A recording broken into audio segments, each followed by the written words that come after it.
I am super excited about what Ellie's going to be sharing with you all this morning. So, without any further ado, you want to come on up there, Ellie? Give her a round of applause. That way, don't feel too awkward for her or anything. Get you a mic here set up.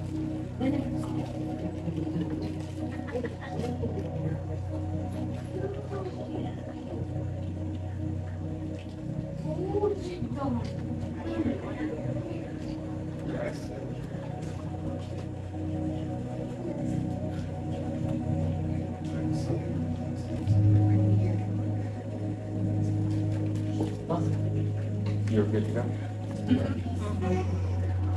Hello? Is that loud enough? Ouch. Okay. This is not something I do at all. I don't speak German, literally at all. I asked Adam, can I have my back turned to y'all because it makes me so nervous. But, okay.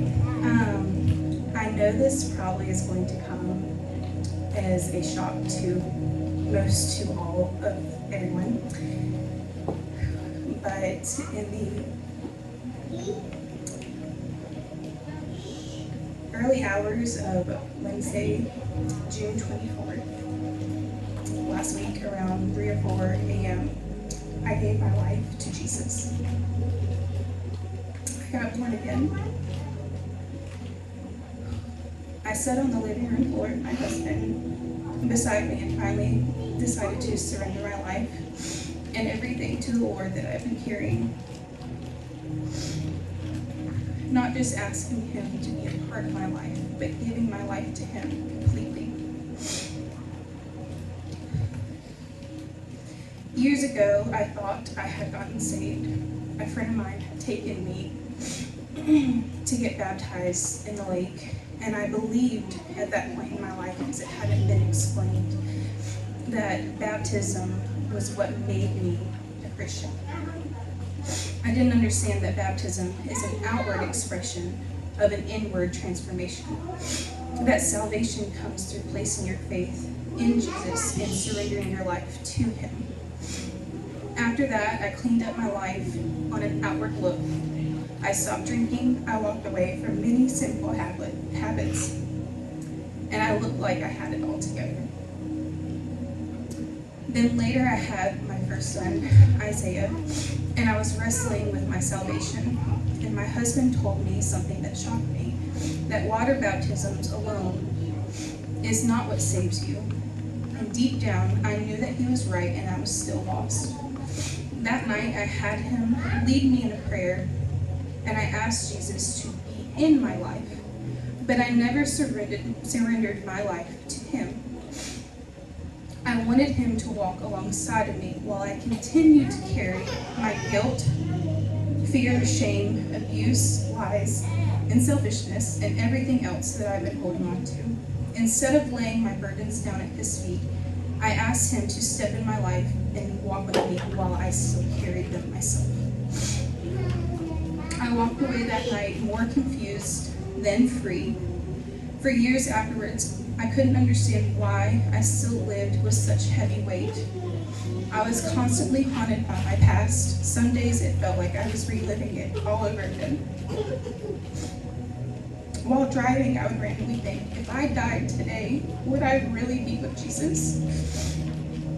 Every time Adam mentioned we need to do the baptisms for the ones that got saved, fear would grip me.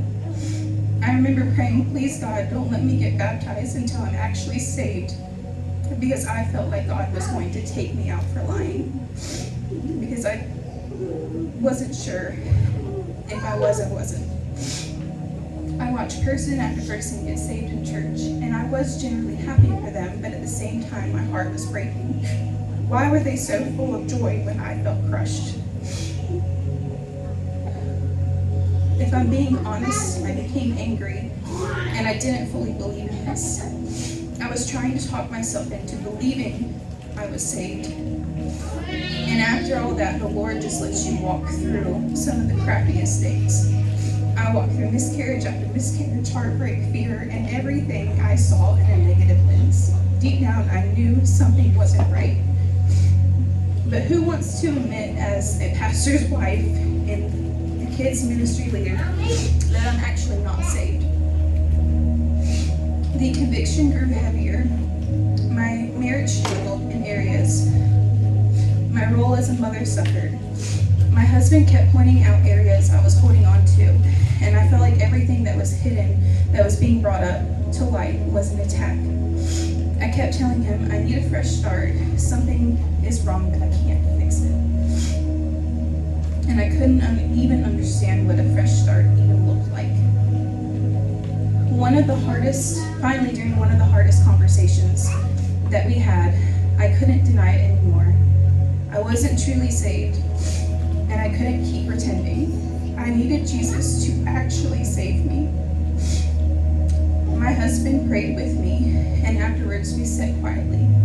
Then I knew I needed to pray out loud, not repeating someone else's words, but surrendering everything to Jesus and asking Him to forgive me and to save me. As I prayed, I saw what I can only describe as a circle surrounded by what looked like fire. And on the other side of that was a cross. I asked Adam, do I walk through? And he said yes. I truly thought if I walked through that, in that moment I was going to die. So I stepped through, and on the other side was a beautiful field of green grass with rolling hills, one tree, an incredible light just shining through. And Jesus was there. And in that moment, I knew I had been saved. The fear was gone, the shame was gone, the bondage that I lived under for years was gone. I felt light, I felt safe, I felt loved, and I felt free. This is my testimony. For years, I looked like a good Christian on the outside, served faithfully, loved my church, and tried to live a moral life. But personally, I had never surrendered my life to Jesus. Only God knows every person's heart, and I can only speak from my own story. I share this because I don't want anyone to rely on an appearance, church attendance, or being a good person. If you truly never placed your faith in Jesus and surrendered your life to Him, my prayer is today that you will get to experience His grace and His freedom.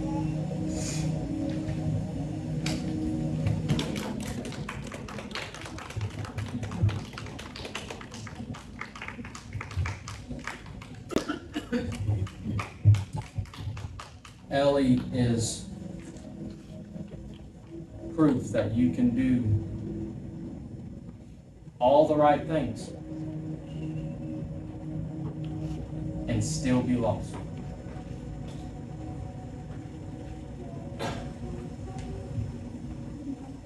I had some of you may say, well, that's how is that even possible?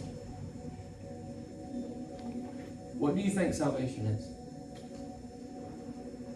You think it's just changing external behavior? No. Is that your definition of what it means to be saved, friend? You have settled for a definition that is not what Jesus said it was. I've seen with my own eyes in meetings preachers.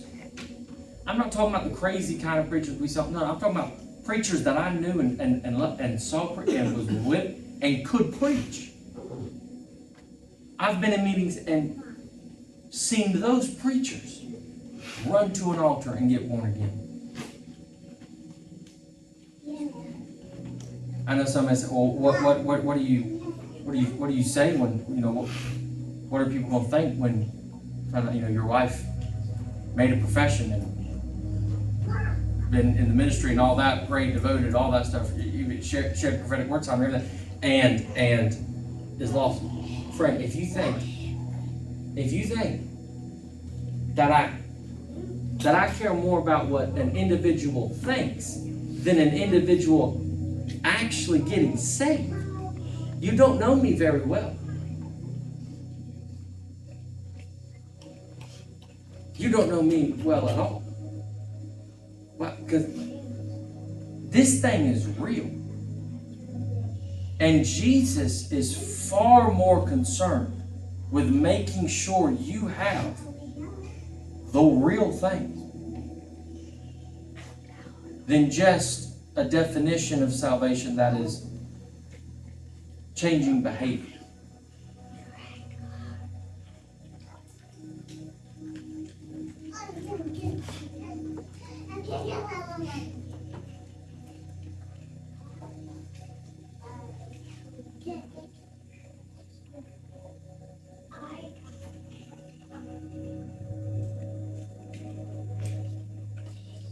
Ellie is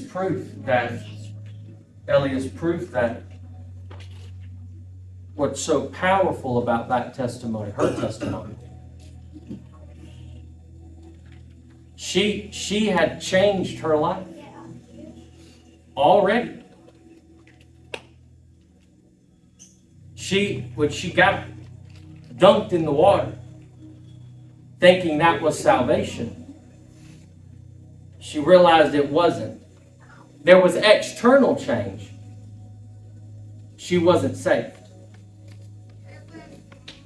And she changed her behavior to quit sin, to go to church, reading her Bible, with a pure heart. Did everything that we've been taught in American Christianity, that most of you probably think what salvation is, the proof of it. She did all of it. And you know what? She wrestled with this thing internally, and then said years ago, they're sitting, Isaiah was 2 months old. You're going to see that she was still lost, coming to that realization. And we prayed. I don't save anybody. The Bible says there's only one name given whereby men must be saved, and that's Jesus.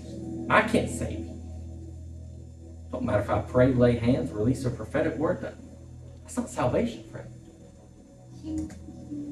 And then even from there, and understand.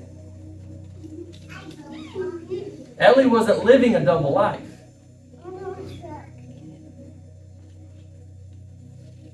She wasn't at the house being different than who she is at church. Be quite honest with you, she's been a better Christian lost than I have been saved.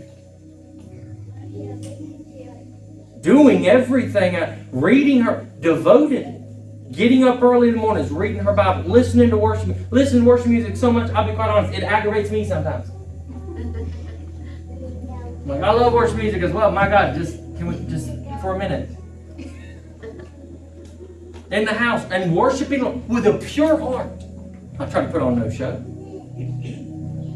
You say, what is that? It's proof.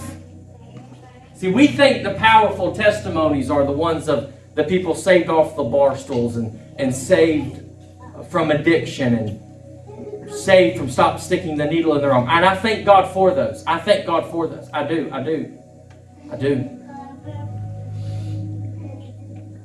But there's another level of testimony. That is, you've changed everything. You've changed your behavior. You live differently. With a pure heart. And you see it's still not enough. I'll be quite honest. It was early Wednesday when Ellie started telling me that. And I said, what? It's too darn early for this. What do you mean you don't think you're saved? I said, yeah, people doubt and question their salvation. That happens. There's moments in life you go through and question, am I really saved? Maybe not, I don't know. Maybe not y'all, y'all aren't. Fall your head, okay? Pray for me. I said, there's been times in my life, yeah. I said, that happens. If you're having a moment of doubt and question, I get that talk to you. And she's crying and she's shaking. She said, no, I'm not. I know I'm not. I said, huh? Ain't that something? Lost and living, not trying to put on a show, friend. With a pure heart, seeking God, trying to live right. Back there in the kids, lost work in the kids' ministry. Not for a day, not for a week, not for a month. Serving more than the majority of people engage and serve that are saved. She's was serving more lost. Praying with your kids in the back, asking God to one day save them. She's lost. Sensitive to the Holy Spirit enough to be able to even release a prophetic words at times. That was correct. How does that happen? Understand the spirit of prophecy, friend, rests on a company of people. None of that. I could take you in Old Testament, friend. Old Testament. Where the enemies of God ran into prophetic camp and fell on the floor and began to prophesy. Think you operate in a gift that means you're saved? And because you change your behavior that means you're saved? No. The relationship. To truly know Him. Ellie said, I've done everything that I'm supposed to do. Living correctly. Living like I'm supposed to. Change my life to live in a pattern that is right and holy unto the Lord. With a pure heart. And there's still something missing in me.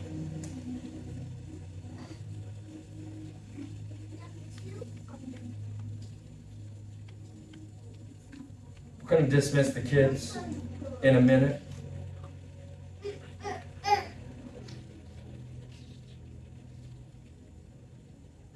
I know that can be somewhat shocking. What was that? I know they'll mess with you some, and I hope it does. I hope it does. The Bible says the testimony of Jesus is the spirit of prophecy. To let you know there's more available in Jesus than just changing behavior. Salvation is more than just doing the right thing. So what I want to do, just for a moment, if we could, just for a moment.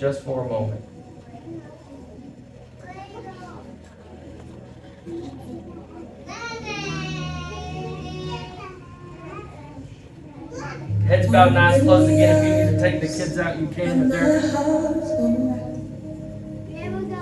Open the eyes of my heart. I just want to give some space for a moment. I want to see. Stand with me if you would. Stand with me if you would. If you're able to. If you need to sit, that's totally fine. Could we just for a moment? I want to see. Just begin to worship Him. I want to see. This thing is about you and Him. Silence the noise in my mind, Lord. This ain't about you, your relationship with a church. I want to see. This isn't about your relationship with people in the church. This isn't about your relationship in a position in the church.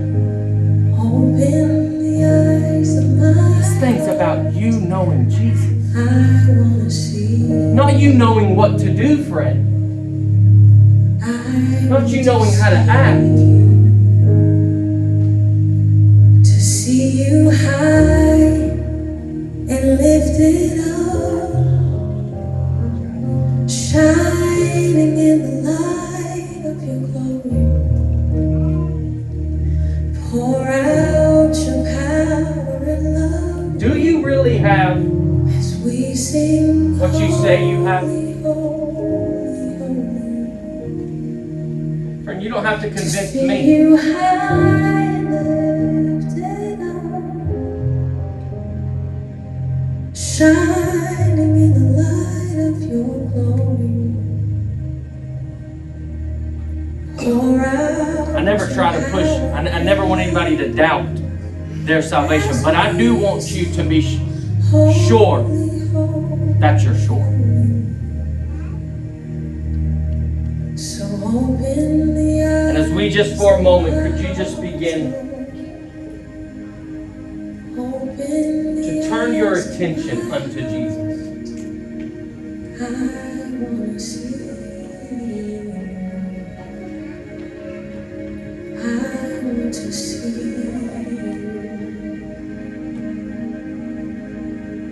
Open the eyes of my heart, Lord. Open the eyes of my heart. I want to see you.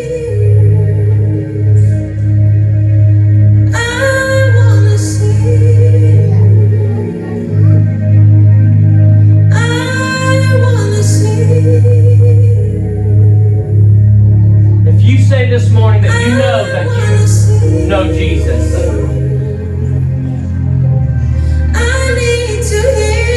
if you were to say this morning that profess to be saved, that yes, I profess that I am saved, I would like to ask you one question. Why?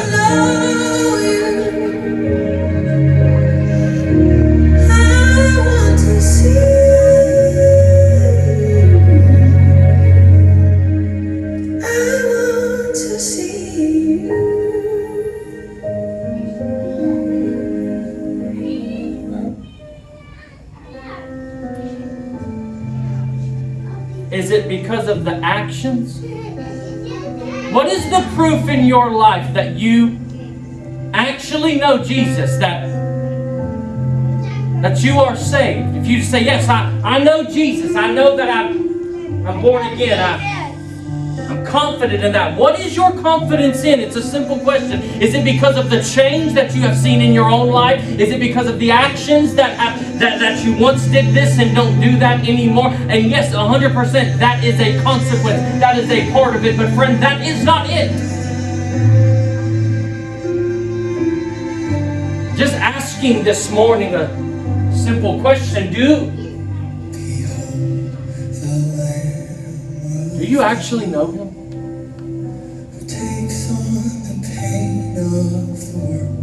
Maybe there's a party that says, I've done everything. I've been coming to church. I've been trying to do right. I've tried to be. I've quit this sin and quit that sin. I've tried to work on more in my marriage and this and be a better spouse in this area.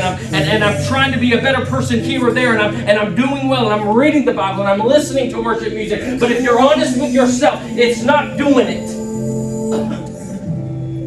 And maybe there's one here that will say, you know what, I've been doing everything and I've been trying to make myself believe that a part of this and everything, but deep down there's something off in me.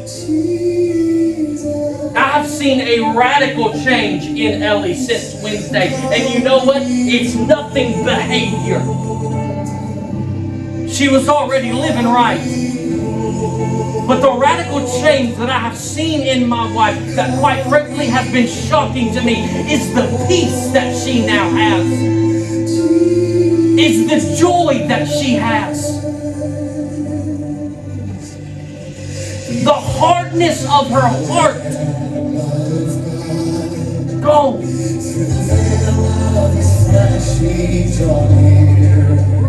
The change I have seen in Ellie has not been external,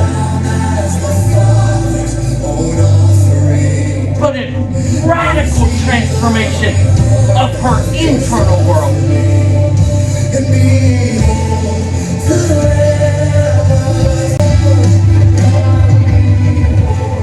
You know, Ellie told me that night, she said, I'm tired of feeling like I'm living a lie.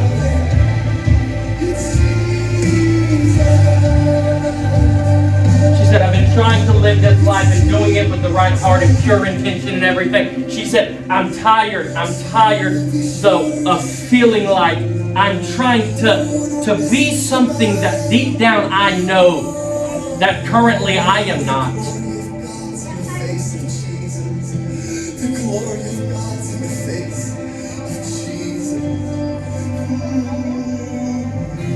Some of you are having even a hard time right now, even being able to engage in this place with this type of testimony. And the reason is because you have boiled down salvation solely to just a change in behavior. As long as all salvation does, it changes what you do. It changes how you look. It changes how you talk. It changes only action. And friend, if that was the case, we would never have the great Apostle Paul. The great Apostle Paul, known as Saul of that day, Saul of Tarsus, in Acts 9, the Bible says, he is a Pharisee, not serving a different God, serving the one true God of Israel. He has devoted his life to God. The Hebrew of Hebrews, Pharisee among Pharisees, either number one or number two Pharisee in his day, studied at the feet of Gamaliel, the Bible said, submitted unto spiritual authority, lived right, lived holy, lived devoted unto God. And you know what happened? There was something in him that said, it's not enough. To be a Pharisee, you had to have the 5 first books quoted of the Bible, quoted to memory. He said, I've studied the scriptures. I live devoted unto God.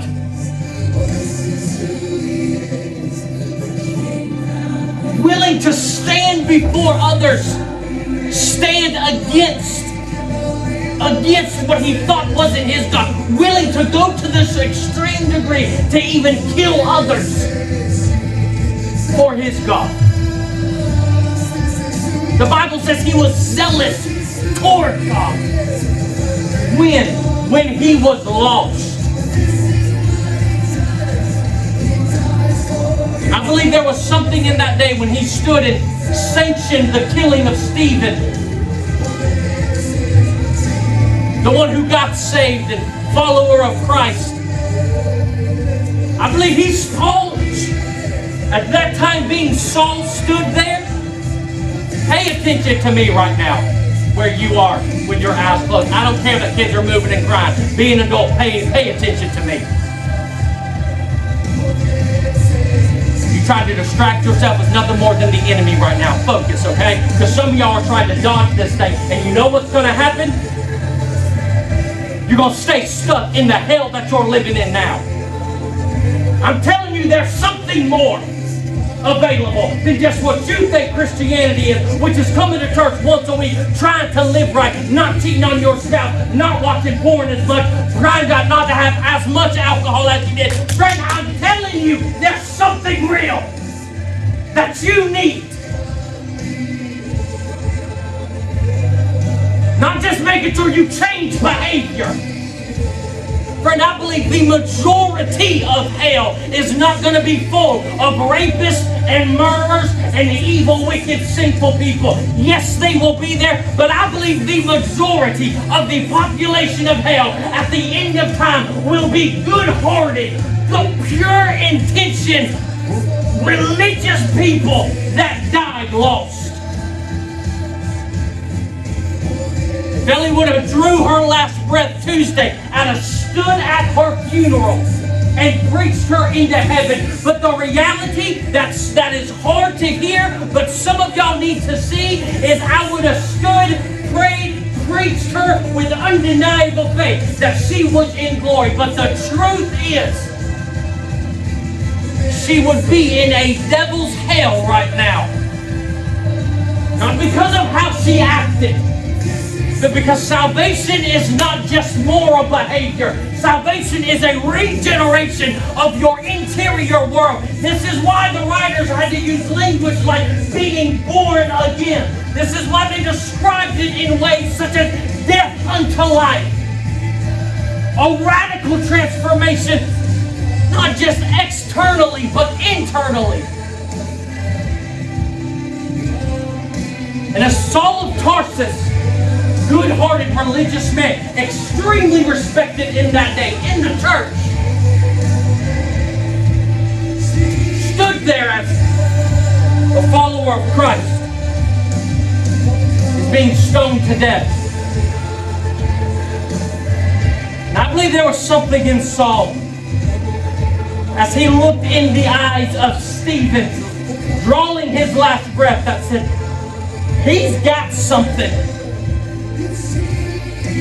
that all of my years of studying the Bible did not. All of my years of going to church did not. All of my years of living, all of my time of obedience, all of my right action. This man, Stephen, in his last breath, I see something in him that I've never had, that nothing else has produced in me.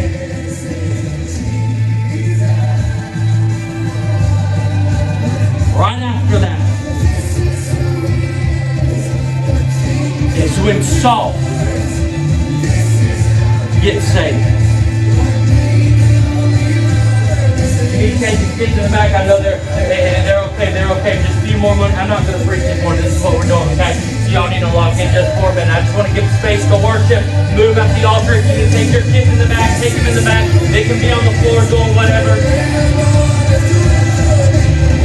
Heads bowed, eyes closed. This altar's open for worship. This altar's open. If you say, I need this Jesus. Heads bowed, eyes closed. If you say, I've been to church, I've been doing everything, but if I'm honest with myself, it's not working. There's something missing in me. This altar's open for you. If you're lost, just come up to the front and kneel down. Like the moon vagrant to worship. Friend, I don't care how many professions you've made. I don't care how many times you thought or said Jesus saved you. I am far more concerned with making sure that you leave here this morning with the real things other than just the right words. I'm far more concerned with you knowing not just what the Bible says, that his eyes burn as flames of fire, but that you encounter the love that's in those yourself. I'm far more concerned with you knowing him, the Word of God, than just knowing the Scriptures, friends. There's more to this. There is no shame in any of this. This is the only thing that delivers you from shame. And maybe you're saying, I'm tired of pretending. I'm tired of trying to act like I know even what you're talking about. I'm tired of it. No, it's not that you're stupid. No, it's not that you're less spiritual. No, that it's not you're unworthy. Granted, it's just that you're lost. This morning you can leave here knowing him. Actually knowing him.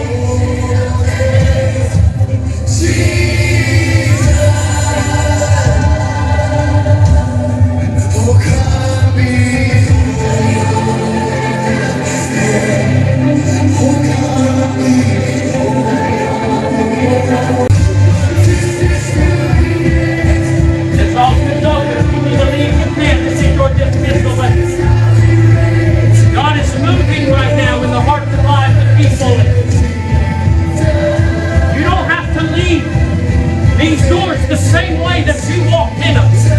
You don't have to carry out of this room what you carried in it.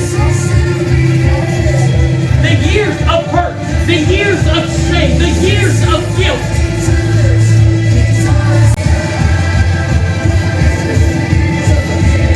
Continue worshiping and continue from this altar to worship him like some are. You can worship him at your seat again. If you need to leave, you can. We love you. See you next week. There's another I would say. I'm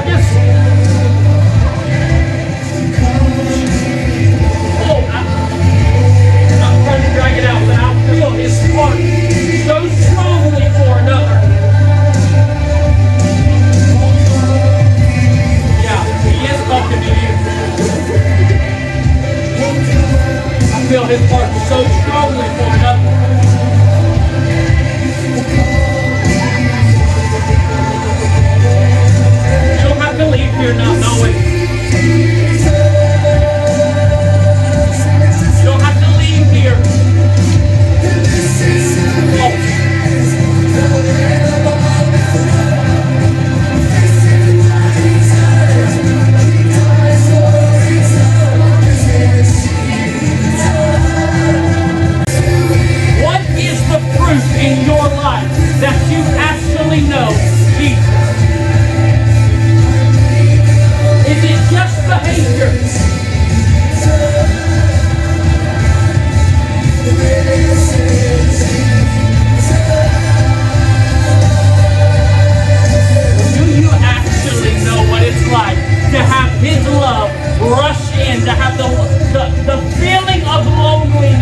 actually know what it's like deep down inside to know that you are His and He is yours.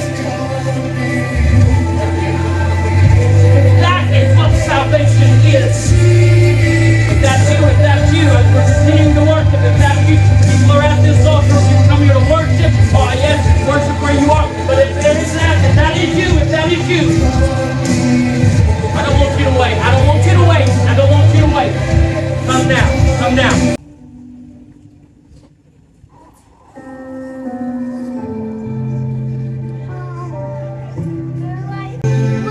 You need to leave, you can, seriously, but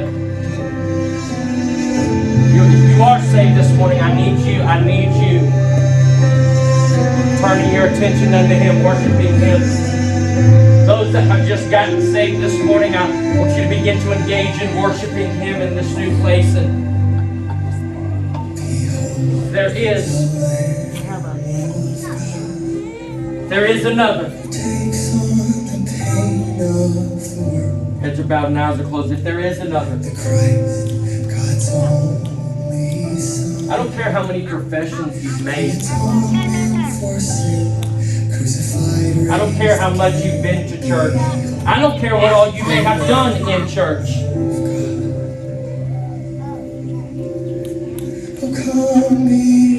The question is, when you lay your head down on your pillow at night, internally, do you know that there was a moment? Can you go back to a moment in your life? I'm not asking was your behavior perfect from that moment. I'm not asking did you always do right? Did you never mess up, friend? I'm not saying any of that. No. But do you know that you can go back to that moment in your life and you know inside it was like a light came on. Inside there was a change in you that is unexplainable, that is beyond belief, that is beyond words, that Jesus changed you inside.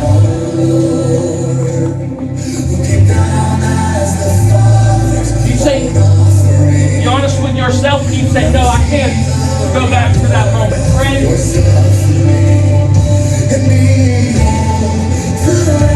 you were lost. You were lost. You don't have to leave here like that.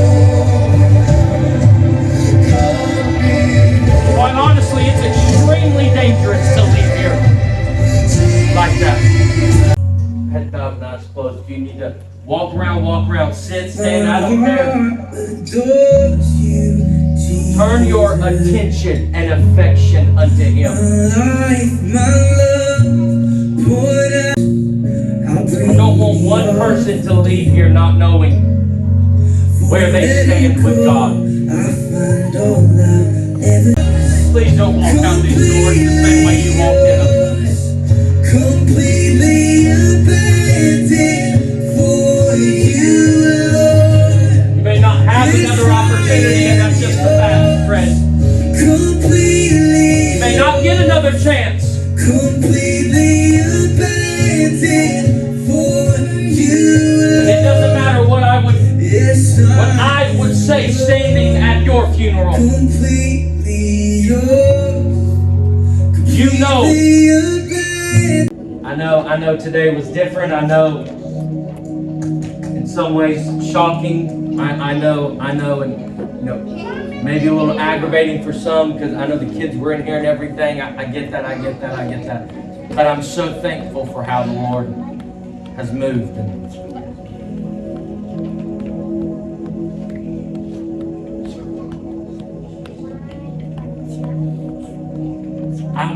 I never want to embarrass anybody. But I do like to push a little bit. I do like to push just a little bit, some out of their comfort zone, because it does some things. It If you don't want to, that's totally fine. But I would love for Logan to come up here, Allie to come up here, Chelsea to come up here, Savannah to come up here. If you all would, you can bring your kids if you'd like.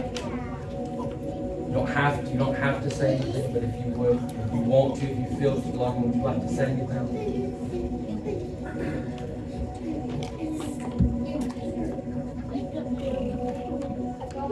Tell us what happened. Kind of like Ellie's situation. When I was 13, I remember going to church and going up and getting saved, getting baptized. But I still had just a feeling of a little bit of emptiness. Wasn't 100% sure. And just over the last few months, I've felt it come up and get saved, but I wasn't really sure, never seen that situation before. I feel like I was living right, making mistakes like everybody else, but I just truly felt like I can't do it by myself anymore. You can only have the Lord. You gotta let the Lord do it. That's all I got. I feel refreshed. I will say. But when I was standing back there, I felt like heat on my neck. I kind of had to push to just walk up here. That's kind of, and then after I went back over there, I felt like a gust of wind over me. But that's pretty much it. I feel better. That's awesome. That's awesome. That's awesome. Chelsea, would you like to? Yes, I would.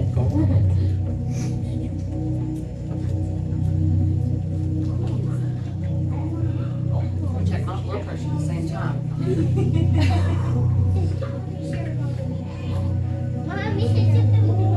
I have been lost for a very long time.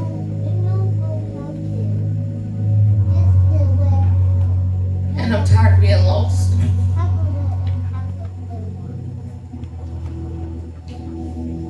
I want to know what it's like to actually feel the love of Jesus.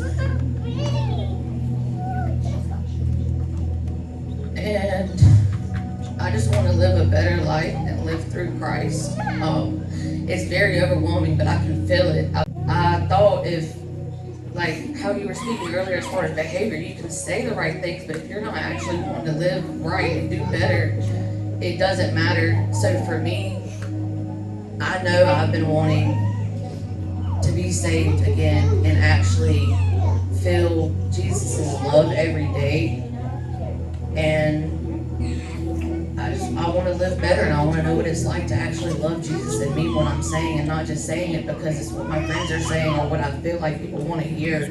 I want to feel it within myself, and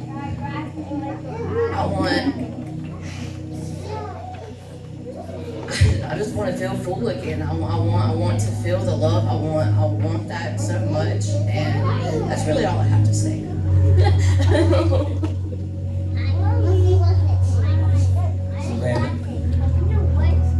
I know. Just tell us a little bit about what happened. Hold it. So I grew up in a Christian household. Over the years, I lost my faith for a lot of personal reasons. After becoming a mother, I decided that I wanted to rebuild my relationship with God because I want to know that one day when my time comes and my kids' time come, that they'll be able to see their mom again.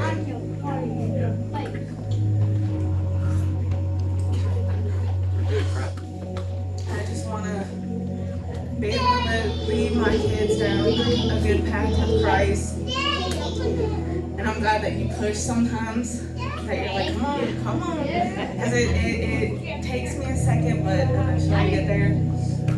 But I just want to be able to live a good life for myself, for my family, be able to lead my kids down that right path with Christ.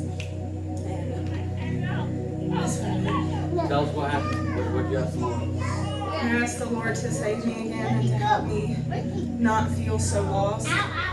And I'm glad that Ellie had her, born again moment, because it really helped me realize that I still feel lost, and I don't want to feel that way, because it's not a good feeling. And after coming up here, I felt a big weight come off my chest, and it feels easier to breathe right now. And I'm mad that Colin's not here. I really wish he was here today. I really do. But it's okay. I'll talk to him about it when we get home. But I really enjoyed today. I did a lot. And I thank you a lot.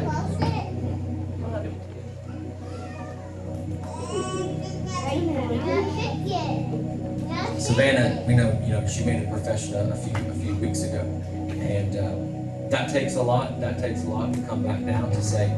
We talked when she was down here. There's a lot that we make professions of salvation, like Ellie did at times, and that's even where some may believe, or may think, you can get saved more than once, but salvation only can happen once. My son, when he was, there's nothing my children can do that can make them be unborn. They're either born or they're not. They either exist or they don't. They're either alive or they're not. He's my son. He can't undo that. But I'm thankful that the Lord doesn't let us settle for a definition of salvation that is less than what is actually available. And Savannah shared that she came down and like Ellie, good heart, good intentions, but didn't really know what she was asking for. Knew somewhat, wanted, but it wasn't the real thing until this morning. I'm thankful for that. Allie. Okay, so about 4 years ago, I had gotten saved by Adam. Church. Sorry. And I would say about a month after that, I had something called a miscarriage, and then 6 months after that, my kid's dad passed away. So I became a very heavy drinker for years, because we're going on 4 years now, and I recently decided to come back to church 3 months ago, 3 months, and I have been coming every Sunday, and it's been amazing. During these 3 months, something just felt so different. It was Easter Sunday, and I sat here and I cried because of the way that they hurt Jesus. And I've never done that. I've been in and out of church since I was younger, and I felt pain because he was being hurt. Then I've also been sitting on my couch, and I just felt like I had someone's arms around me, and I've never experienced this. And hearing Ellie's testimony today, because I had been thinking about, I want to be saved, actually saved, because I know that I feel stuff so different. And hearing it today, and then you going through what you went through, made me realize, like, no, I'm ready too. I'm ready. And yeah, so I've had a lot of crazy experiences over these last few months, and thank you guys.